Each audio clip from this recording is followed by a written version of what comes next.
ಲೋಕ ಕಲ್ಯಾಣದ ಜೊತೆಗೆ ಭಕ್ತರ ಮನಸ್ಸಿನ ಇಷ್ಟಾರ್ಥಗಳು ಶೀಘ್ರವಾಗಿ ಸಿದ್ಧಿಯಾಗಲಿ ಎಂಬ ಸಂಕಲ್ಪದೊಂದಿಗೆ ಇಲ್ಲಿನ ಶ್ರೀಚಕ್ರ ಸಮೇತ ಚಾಮುಂಡೇಶ್ವರಿ ದೇವಸ್ಥಾನದಲ್ಲಿ ಚಂಡಿಕಾ ಹೋಮವನ್ನು ಶಾಸ್ತ್ರೋಕ್ತವಾಗಿ ನೆರವೇರಿಸಲಾಗುತ್ತಿದೆ ಎಂದು ದೇವಸ್ಥಾನದ ಧರ್ಮದರ್ಶಿಗಳಾದ ಡಾ ಜಿ ಬಿ ಮಲ್ಲೇಶ್ ಅವರು ತಿಳಿಸಿದರು.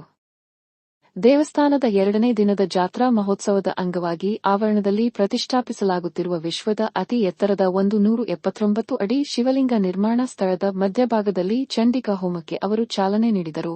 ಈ ಸಂದರ್ಭದಲ್ಲಿ ದೇವರುಗಳಿಗೆ ಊಡಿ ತುಂಬುವ ಮೂಲಕ ವಿಶೇಷ ಪೂಜಾ ವಿಧಿಗಳು ಜರುಗಿದವು.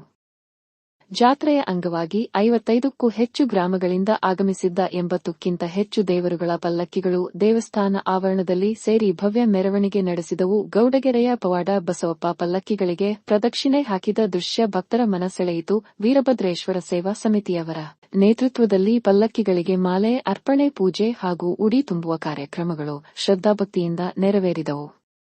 ಕಾರ್ಯಕ್ರಮದಲ್ಲಿ ಮುರಗೋಡದ ನೀಲಕಂಠ ಸ್ವಾಮೀಜಿ, ಅಂಕಲಗಿಯ ಶ್ರೀ ಅಮರಸಿದ್ದೇಶ್ವರ ಸ್ವಾಮೀಜಿ, ಮಲ್ಲಾಪುರ ಗಾಳೇಶ್ವರ ಮಠದ ಚಿದಾನಂದ ಸ್ವಾಮೀಜಿ ಸೇರಿದಂತೆ ಅನೇಕ ಮಠಾಧೀಶರು, ದೇವಸ್ಥಾನದ ಕಾರ್ಯದರ್ಶಿ ಜಿ ಬಿ ಬಾಬು, ವಿವಿಧ ಗಣ್ಯರು, ಹಿರಿಯರು ಹಾಗೂ ಯುವ ಮುಖಂಡರು ಭಾಗವಹಿಸಿದ್ದರು. ಸುತ್ತಮುತ್ತಲಿನ ಗ್ರಾಮಗಳಿಂದ ಆಗಮಿಸಿದ ಸಾವಿರಾರು ಭಕ್ತರು ಉತ್ಸವಕ್ಕೆ ಸಾಕ್ಷಿಯಾದರು.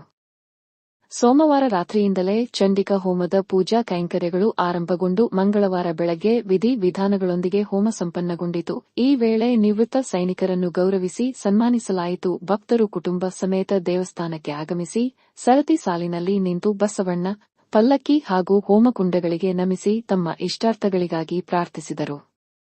ಉತ್ಸವದ ಸೊಬಗನ್ನು ಸೆರೆಹಿಡಿಯಲು ಭಕ್ತರು ಸೆಲ್ಫಿ ಹಾಗೂ ಗುಂಪು ಫೋಟೋಗಳನ್ನು ತೆಗೆದು ಸಾಮಾಜಿಕ ಜಾಲತಾಣಗಳಲ್ಲಿ ಹಂಚಿಕೊಂಡರು.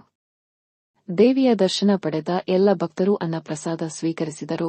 ಜಾತ್ರಾ ಮಹೋತ್ಸವವು ಶಾಂತಿ, ಸೌಹಾರ್ದ ಹಾಗೂ ಭಕ್ತಿಭಾವದ ವಾತಾವರಣದಲ್ಲಿ ನೆರವೇರಲು ಮುರಗೋಡ ಹಾಗೂ ಬೈಲಹೊಂಗಲ ಪೊಲೀಸ್ ಠಾಣೆಗಳ ಸಿಬ್ಬಂದಿಗಳು ಸಮರ್ಪಕ ಭದ್ರತೆ ಒದಗಿಸಿದರು.